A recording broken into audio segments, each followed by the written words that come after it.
नमस्कार बंधुरा ममतार लाइफस्टाइले आपनादेर सबाइके स्वागत। पुरानो बंधुदेर स्वागत जानिए आजकेर भिडियोटा आमी शेयर करछि। आज आमी सांसारिक किछु टिप्स आपनादेर साथे शेयर करब जेटा आमादेर प्रत्येकेरই भीषण काजे लागे। प्रथमेই आमी शेयर करछि माने झाटा किभाबे आमी परिष्कार करी। আমরা দোকান থেকে যখন এই ফুল ঝাড়ু কিনে নিয়ে আসি তখন এই ফুল ঝাড়ুর মধ্যে না অনেক তুষের মতন থাকে যেগুলো ঘর ঝাড় দিতে গিয়ে ঘর নোংরা হয়। তাই আমি এরকম একটা নোংরা চিরুনি নিয়েছি। এই চিরুনিটা আমি পরিষ্কার করব, শেয়ার করব, সেজন্য এরকম নোংরাই করেছি আর সেটা দিয়ে আমি এটাকে করছি নতুন ঝাঁটা যেহেতু। প্রথমে এই চিরুনিটা দিয়ে চুল আঁচড়ানোর মতন করে ঝাঁটাটাকে এরকমভাবে ঝাড় দিয়ে নেব, মানে আঁচড়ে নেব। আর যেহেতু এইভাবে আঁচড়ে নিচ্ছি সেহেতু এর গায়ে যে তুষগুলো আছে তুষগুলো কিন্তু এখানে পড়ছে। কতটা আপনারা বুঝতে পারছেন আমি জানি না, তুষগুলো কিন্তু এখানে পড়ছে। আর যদি আমরা অনেক সময় কি করি, ঝাঁটা পাঁচিলে বা কোনো জায়গায় এরকমভাবে বাড়ি মেরে মেরে ঝেড়ে ঝেড়ে তুষগুলোকে ফেলি, কিন্তু সেক্ষেত্রে কি হয়, এর যে ডাটিগুলো থাকে সেগুলো ভেঙে যায়। আর এইভাবে যদি ঝাঁটাটা পরিষ্কার করে নেওয়া হয় তাহলে কিন্তু ঝাঁটাটা ভীষণ সুরক্ষিত থাকে আর তুষগুলো সব বেরিয়ে যায়। প্রথমে চিরুনিটা দিয়ে এইভাবে চুল আঁচড়ানোর মতন করে আঁচড়ে নিলাম। এবারেতে আমি চিরুনিটাকে রেখে দেব, রেখে দিয়ে একটা ব্রাশ ব্যবহার করব। আমরা যে বাড়িতে দাঁত মেজে অনেক পুরনো হয়ে গেলে সেটা পাল্টে আবার নতুন ব্রাশ নিই, তাই সেই ব্রাশগুলো আমি ফেলে দিই না, কোনো না কোনো কাজে লাগে, আমি রেখে দিই। দু তিনটে ব্রাশ আমি রেখেই দিই। তাই সেই ব্রাশটা দিয়ে আবার যেরমভাবে আমি চিরুনি দিয়ে আঁচড়েছি সেরমভাবে আমি আঁচড়ে নিচ্ছি। তাহলে কি হয়, ভেতরে ভেতরে যেখানে ঢুকে ঢুকে থাকে সেগুলো কিন্তু বেরিয়ে যায়। দেখুন কতটা তুষ বেরিয়েছে, আরও বেরিয়েছে। যেহেতু আমি চিরুনি আর ব্রাশ দিয়ে ডান দিকে টেনে টেনে পরিষ্কার করেছি, বাইরেও কিছুটা চলে গেছে। এবার আমি পাশে এই ঝাড়ুটা এরমভাবে নাড়া দিয়ে দেখাচ্ছি। দেখুন আমরা আগে যেভাবে করতাম এইভাবে ঝাড়ু পরিষ্কার, দেখুন একটু তুষ কিন্তু পড়ছে না। আর এবার আমি এই ঝাড়ুটা দিয়েই তুষটাকে ঝাড় দিয়ে দেব। ঝাড় দিয়ে আমি আবার আপনাদের দেখাচ্ছি। দেখুন এইভাবে ঝেড়ে যে একটু তুষ পড়ছে না, ঝাঁটাটা কিন্তু খুব সুন্দরভাবে পরিষ্কার হয়ে গেছে। এবারে আমি আমার দ্বিতীয় টিপসটা শেয়ার করছি। আমাদের প্রত্যেকের বাড়িতেই আমরা চুল আঁচড়াই আর চিরুনি খুব ময়লা হয়। আমার চিরুনি তো বেশি ময়লা হয়, যেহেতু ওই দুটো চিরুনি আমার, যেহেতু আমি চুলে কালি হেনা এই সমস্ত করি তাই আমার চিরুনি খুব ময়লা হয়। আর হালকা কালারের চিরুনি দেখতেই পাচ্ছেন প্রচুর ময়লা। আর আমি ভিডিওটা শেয়ার করব বলেই চিরুনিটা আরও বেশি করে ময়লা করেছি, মানে অনেক দিন পর আমি পরিষ্কার করছি, নালে আমি 7 দিন পর পরই চিরুনি পরিষ্কার করি আমারগুলো। এবার এখানে আমি 1 মগ জল নিয়েছি আর এই যে ভিনিগার আমরা বাড়িতে খাই, খাবারে ব্যবহার করি, সেখান থেকে এইভাবে আমি 2 চামচ ভিনিগার দিয়ে দিচ্ছি। আমি এখানে ভিনিগার দিলাম, আপনারা চাইলে এখানে পাতি লেবুর যদি রস হয় সেক্ষেত্রেও 2 চামচ রস দিতেই পারেন।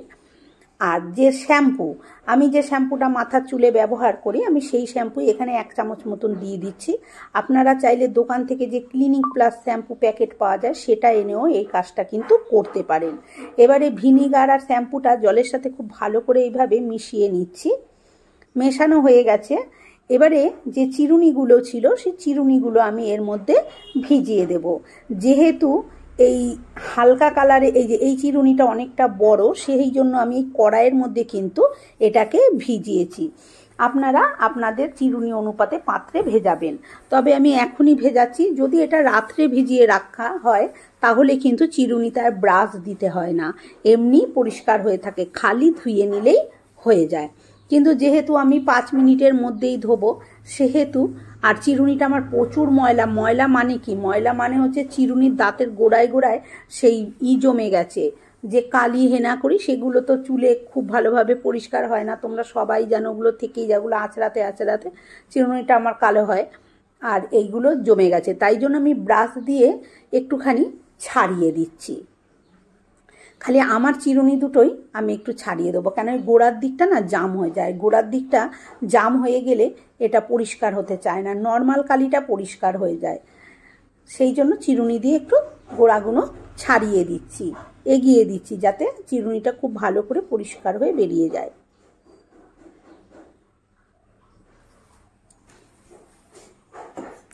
এইভাবে আমি রেখে দেব 5 থেকে 7 মিনিট। পুরো ভিজে ময়লাটা নরম হয়ে যাবে আর উঠেও যাবে। 5-7 মিনিট পরে আমি কিন্তু ফিরে এসেছি। দেখুন চিরুনিগুলো কিন্তু কেমন পরিষ্কার হয়ে গেছে, জলটা প্রচুর কালো হয়ে গেছে। তাও আর ব্রাশ না দিলেও হয়, কিন্তু আমার একটু পিটপিটিনি স্বভাব আছে, সেই জন্য আমি আবার একটু ব্রাশও দিয়ে দিচ্ছি। কিন্তু চিরুনি কিন্তু একদম পরিষ্কার হয়ে গেছে, আশা করছি আপনারা দেখেই বুঝতে পাচ্ছেন।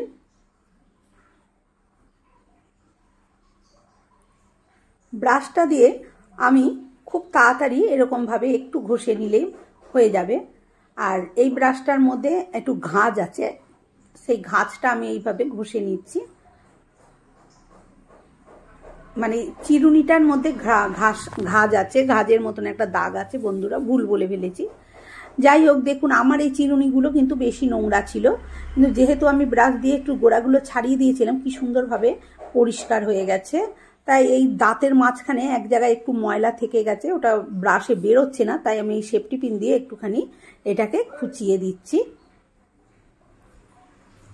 কত সুন্দর পরিষ্কার হয়ে গেছে। আর চিরুনি যদি ময়লা থাকে তাই দিয়ে চুল আঁচড়ালে কিন্তু চুলের ক্ষতি হয়, চুল উঠে যায়। এখন এই সময় এমনি বন্ধুরা সবারই ভীষণ চুল উঠছে, বেটা ছেলে মেয়ে ছেলে সবারই খুব চুল উঠছে। তাই ভাবলাম যে এই সময় ভিডিওটা শেয়ার করি। চিরুনি কিন্তু পরিষ্কার থাকলে চুল কিন্তু কম ওঠে। দেখুন এবার আমি চিরুনিটা ধুয়েও দেখাচ্ছি, কত সুন্দর পরিষ্কার হয়েছে, একদম ঝকঝক করছে। এত কালো ছিল আর এত তাড়াতাড়ি পরিষ্কার হয়েছে।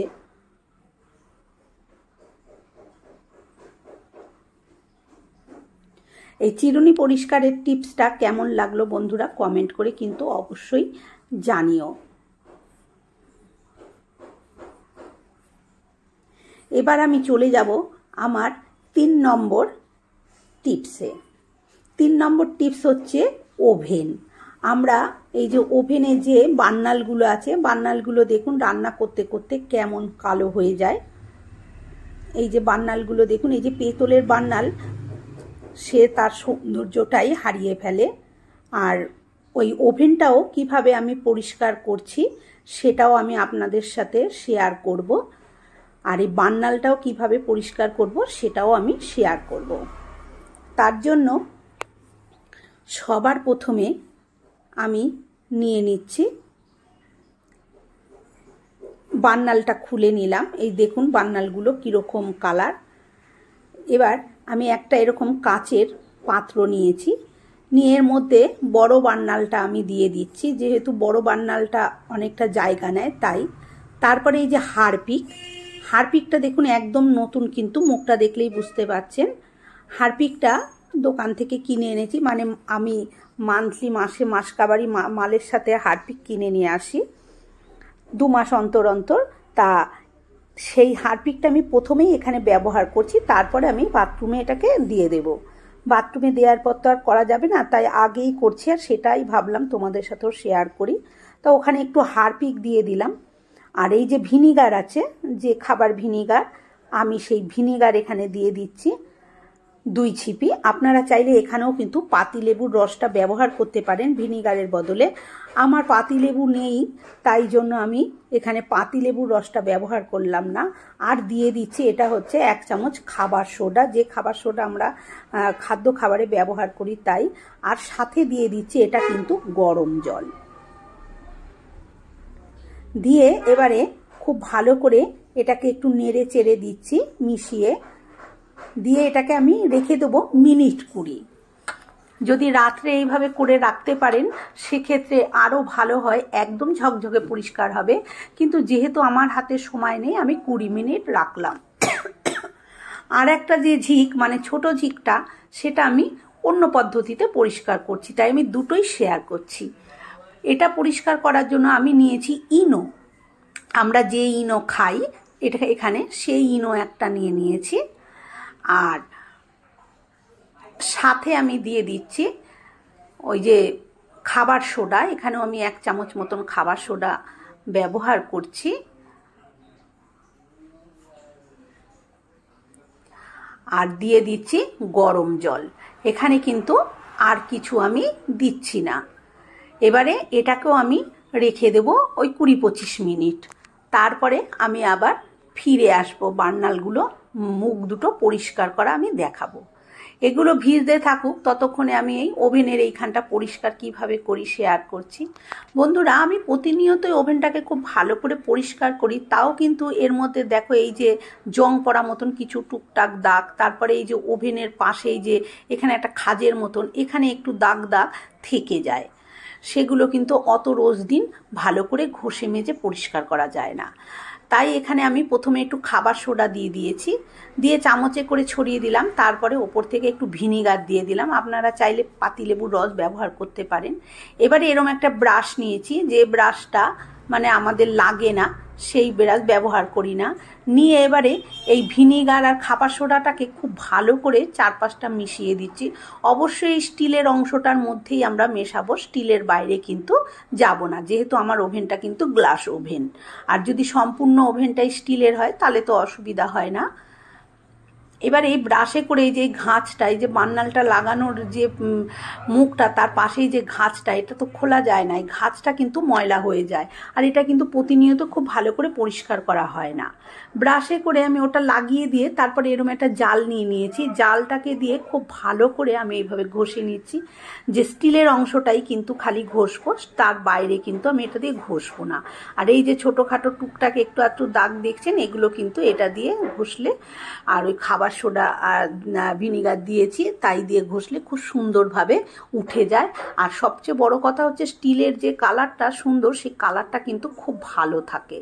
এইবারে এই যে সাইডের যে খাঁজটা আমি প্রথমে এইটা দিয়ে একটু ঘষে দিচ্ছি খুব ভালো করে, যতটা পরিষ্কার করা যায়, কারণ এই খাঁজটার মধ্যে এটা খুব ভালোভাবে ঢোকে না। দেখুন আমি কিন্তু অনেকটা পরিষ্কার করে নিয়েছি। তারপরে একটু একটু দাগ যা লেগে আছে, একটা ছুরি দিয়ে আমি এরকমভাবে ঘষে নিচ্ছি। এটা হচ্ছে আমার কিচেন ছুরি, তাই দিয়ে একটু ঘষে সেগুলোকে আমি এইভাবে তুলে নিলাম। তারপরে আবার এই জালটা দিয়ে এইভাবে ঘষে নিয়েছি। দেখুন আমার এই ওভেনের এইটা কিন্তু খুব সুন্দরভাবে পরিষ্কার হয়ে গেছে। এবারে আমি ভিজে ন্যাকড়া দিয়ে এটাকে এইভাবে মুছে পরিষ্কার করে আপনাদের দেখাচ্ছি। সাইডটা এই যে দাগগুলো হয়েছিল সেই দাগগুলো কিন্তু উঠে গেছে, কোনো রকম আর দাগ নেই। দেখুন এইভাবে কিন্তু ওভেনটা পরিষ্কার করলে ওভেনে কোনো রকম জং পড়া দাগ বা কিছুই থাকবে না। খুব সুন্দরভাবে ওভেনটা কিন্তু পরিষ্কার হয়ে যায়। এদিকে আমার 20-25 মিনিট হয়ে গেছে। এবার আমি চলে এসেছি। এবারে আমি এই পরিষ্কার করে দেখাচ্ছি বার্নালগুলো। যেহেতু হারপিক দিয়েছিলাম তাই আমি হাতে কিন্তু গ্লাভস পরে নিয়েছি, না হলে কিন্তু হাতের ক্ষতি হতে পারে। এবারে একটা ওই যে জাল দিয়ে আমি এরকমভাবে প্রথমে ঘষে আমি একটু ধুয়ে নিয়েছি। বন্ধুরা, ঘরে কারেন্ট চলে গেছে তাই আমি বাইরে চলে এলাম, দিয়ে ধুয়ে নিয়েছি। তারপরে এবার আমি প্লেন হাতে একটুখানি এই নতুন স্কচ ব্রাইট দিয়ে একটু সাবান বা নিরমা লাগিয়ে নিলাম। আমি এখানে নিরমা ব্যবহার করেছি। দিয়ে তারপরে এই জালটা দিয়ে আবার আমি ভালো করে ঘষছি। দেখুন কি সুন্দর পরিষ্কার কিন্তু হয়ে যাচ্ছে। এইভাবে আপনারাও কিন্তু এইভাবে ওভেনের যে বার্নালগুলো পরিষ্কার করে নিতেই পারেন। খুব ভালোভাবে হয়ে যাচ্ছে। আর এটা যদি একটা রাত পুরো ভিজিয়ে রাখা যায় তাহলে কিন্তু বার্নালটা আরও পরিষ্কার হয়ে যায়। এবারে আমি আবার চলে এসেছি, ভালো করে ধুয়ে আমি আপনাদের সাথে শেয়ার করছি। দেখুন কত সুন্দরভাবে বার্নালটা পরিষ্কার হয়ে গেছে। আমি বার্নালটা দেখিয়েছিলাম প্রথমে কীরকম ছিল, আর এখন বার্নালটা কীরকম হয়েছে। খুব ভালো করে জালটা দিয়েই আমি ঘষে বার্নালটাকে ধুয়ে নিলাম। দেখুন বার্নালটা কিন্তু পুরো পরিষ্কার হয়ে গেছে, আর চেনাই যাচ্ছে না যে এই বার্নালটাই সেই বার্নাল। আমি হাতে করে নিয়েও দেখাচ্ছি। বন্ধুরা, আজকের আমার এই টিপসগুলো যদি আপনাদের ভালো লেগে থাকে তাহলে একটা লাইক দেবেন, আর আমার চ্যানেলে নতুন বন্ধু হয়ে থাকলে চ্যানেলটি সাবস্ক্রাইব করে নেওয়ার অনুরোধ রইল। ভালো থাকবেন।